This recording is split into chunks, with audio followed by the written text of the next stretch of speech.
Did you know that 73% of people who think they're just being lazy are actually showing early signs of depression? But here's what's absolutely mind-blowing. Stanford University research just revealed that dopamine and serotonin systems respond in completely opposite directions.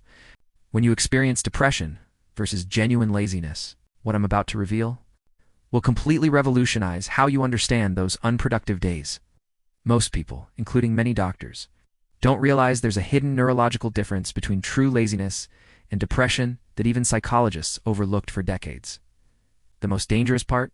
Depression costs the United States between $36.6 and $51.5 billion annually in lost productivity, but 95% of people suffering from it think they're just going through a rough patch. Today we're going to untangle the 7 secret signs your brain is sending you distress signals, not laziness signals. Sign number 1. Your sleep architecture is completely hijacked. Here's where it gets dangerous, and most people don't understand the crucial neurological difference. When you're truly lazy, you sleep in because you want to. It's a conscious choice. You hit the snooze button because you feel comfortable in bed, and you're avoiding responsibilities you know you can handle. But with depression, your brain is literally hijacking your sleep cycle in ways that will shock you. Recent research has demonstrated that people living with depression spend a significantly greater amount of their sleep time in the REM stages, which creates a vicious neurological cycle that most doctors don't even explain to their patients. Your brain is rewiring itself during sleep in ways you never imagined. Sleep problems can contribute to the onset and worsening of depression, while people with insomnia have a significantly higher risk of developing depression. But here's the terrifying part most people miss. It's not just that you sleep poorly. Your sleep architecture is fundamentally broken. The excessive REM sleep means your brain isn't properly processing the previous day's emotions, creating a toxic buildup of emotional stress that compounds every single night. Even more shocking, your brain's glial cells, which normally clean out metabolic waste during deep sleep, can't function properly when your sleep stages are disrupted. This means depression literally creates brain fog at a cellular level. And this leads us directly to the sign that doctors missed for years. Sign number 2. You can't snap out of it no matter what you try. 95% of people don't understand this critical difference, and it's literally the difference between mental life and death. When you're lazy, motivational techniques work, inspirational videos work, goal setting works, a good night's sleep, and some self-discipline can pull you out of your funk. But depression isn't a choice. You can simply shake off.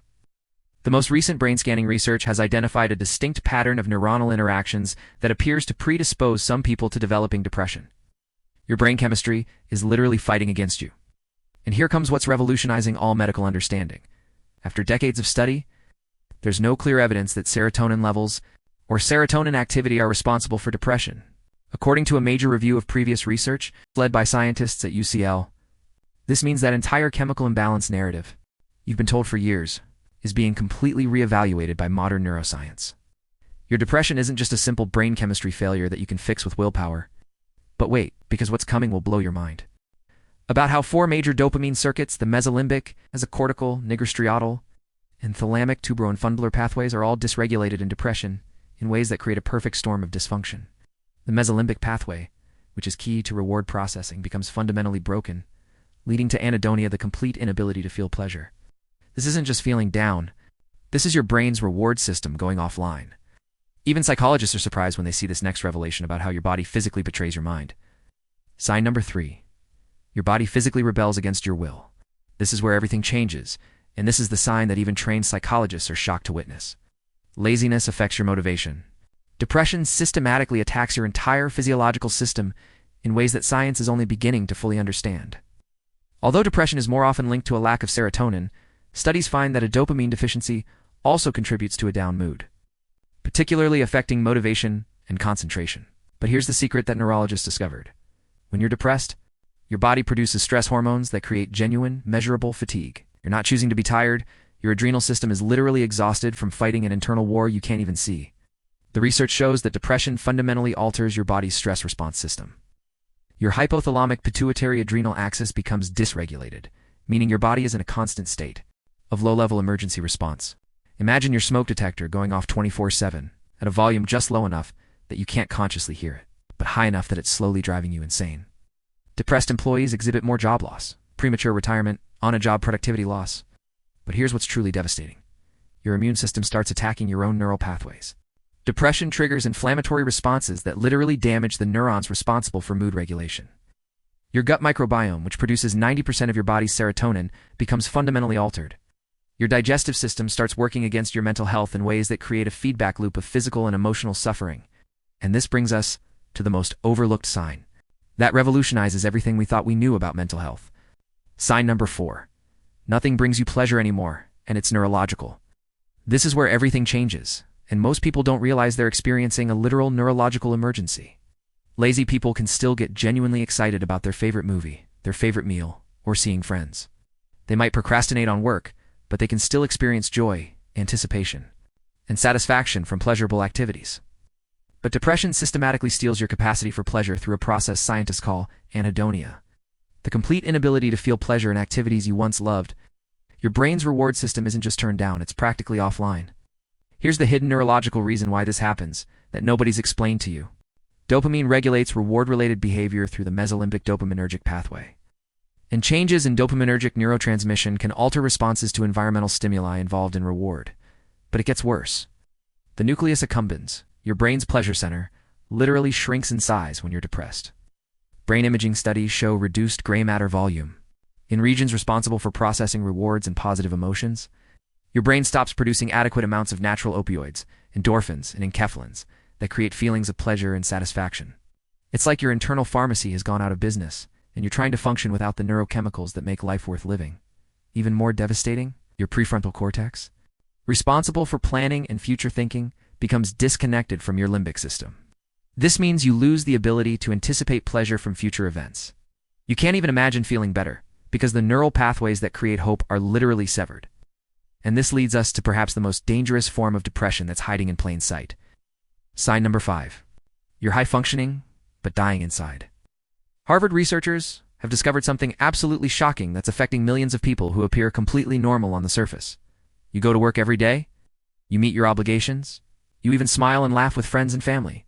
But internally, you're drowning in unexplained emptiness, and nobody, including yourself, recognizes what's happening. This is high-functioning depression, and it's the most dangerous form because everyone, including mental health professionals, often dismisses it as just going through a stressful period or being a perfectionist. With the right interventions, including therapy, skill building, and medication, researchers have found that 80% of those treated report improved levels of effectiveness and satisfaction at work. But here's the terrifying part. Most high-functioning depressed people never seek treatment because they don't realize they're sick. You maintain your external performance while your internal world is collapsing. You're running a marathon on a broken leg, and everyone congratulates you for being so strong and resilient. Not realizing you're slowly bleeding to death internally? The research reveals that high-functioning depression is characterized by persistent dysthymia, a chronic, low-grade depression that lasts for years. Your baseline mood is systematically lower than it should be, but because you're still productive, nobody notices the emergency. Your brain develops incredibly sophisticated masking mechanisms. You become expert at performing normalcy while experiencing chronic emotional numbness, persistent fatigue, and a profound sense of meaninglessness that you hide from the world. The most revealing sign is still coming, and it's something 95% of people completely misunderstand. Sign number 6. Your laziness appears out of nowhere with no trigger. Neuroscientists have discovered something crucial that separates laziness from depression. Laziness always has an identifiable root cause. Genuine laziness has clear triggers: burnout from overwork, lack of motivation from unclear goals, fear of failure, perfectionism, or simply being overwhelmed by too many responsibilities. You can trace lazy periods back to specific circumstances or life changes. But depression? It appears out of nowhere like a neurological ambush. Any dysfunction in dopamine signaling may result in a depressive state, resulting from a downregulation of dopamine production and/or activity, and there's often no identifiable external trigger. Your brain's emotional regulation system malfunctions seemingly randomly. One day you're functioning normally, and the next day you wake up feeling like you're moving through thick fog with no energy and no apparent reason why. The research shows that depression can be triggered by microscopic changes in neural connectivity that happen gradually over months or even years. Your brain's default mode network, the neural network active when you're at rest, becomes hyperactive and starts generating negative thought patterns automatically. Even more mysterious, seasonal changes, hormonal fluctuations, or even minor infections can trigger depressive episodes in susceptible brains. Your immune system and your nervous system are so interconnected that a simple cold virus can sometimes precipitate a major depressive episode. You can't fix depression with productivity hacks or motivational quotes, because you're not dealing with a motivation problem. You're dealing with a medical condition that affects every aspect of your neurobiology. And this brings us to the final sign that changes everything about how you understand mental health. Sign number 7. You feel crushing guilt for feeling bad. Here's the revelation that changes everything and creates the cruelest psychological trap imaginable. When you're genuinely lazy, you might feel a little guilty about procrastinating or avoiding responsibilities, but you don't hate yourself for it. You know it's a temporary state, and you don't question your fundamental worth as a human being. Depression creates a devastating paradox that traps you in a cycle of suffering. You feel terrible about feeling terrible. You're drowning in shame for something completely outside your control. The research reveals that this guilt isn't just an emotional response, it's a neurological symptom. Depression literally rewires your brain's self-evaluation systems, making you interpret neutral events as evidence of your personal failures. Your anterior cingulate cortex, responsible for error monitoring and self-criticism, becomes hyperactive. Meanwhile, your ventromedial prefrontal cortex, which normally provides self-compassion and emotional regulation, becomes underactive. This creates a neurological perfect storm of self-hatred. Children and adolescents with depression may be irritable rather than sad, which means this guilt pattern starts early and compounds over time, creating layer upon layer of shame that becomes increasingly difficult to unravel. The most successful people who've overcome depression all report this same pattern. The breakthrough came when they stopped blaming themselves for their brain chemistry and started treating their condition like the medical emergency it actually is. Your depression isn't a moral failing, a character weakness, or a choice. It's a complex neurobiological condition that requires the same compassionate medical attention you'd give to diabetes or a broken bone. If you recognized yourself in 3 or more of these signs, you're not lazy, you're likely experiencing depression. And that revelation isn't a death sentence, it's the beginning of your liberation. Here's what changes everything. Depression and anxiety cost the global economy $1 trillion each year, predominantly from reduced productivity. But with proper treatment, you can reclaim not just your productivity, but your entire life experience. The neuroscience is clear. Your brain has incredible neuroplasticity. The same neural pathways that created your depression can be rewired through proper treatment, therapy, and sometimes medication. You're not broken, you're dealing with a treatable medical condition. Understanding the difference between laziness and depression isn't just about getting a diagnosis, it's about reclaiming your self-compassion and directing your energy toward genuine healing instead of self-punishment.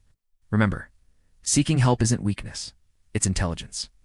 Your mind deserves the same care you'd give any other vital organ that's struggling to function properly.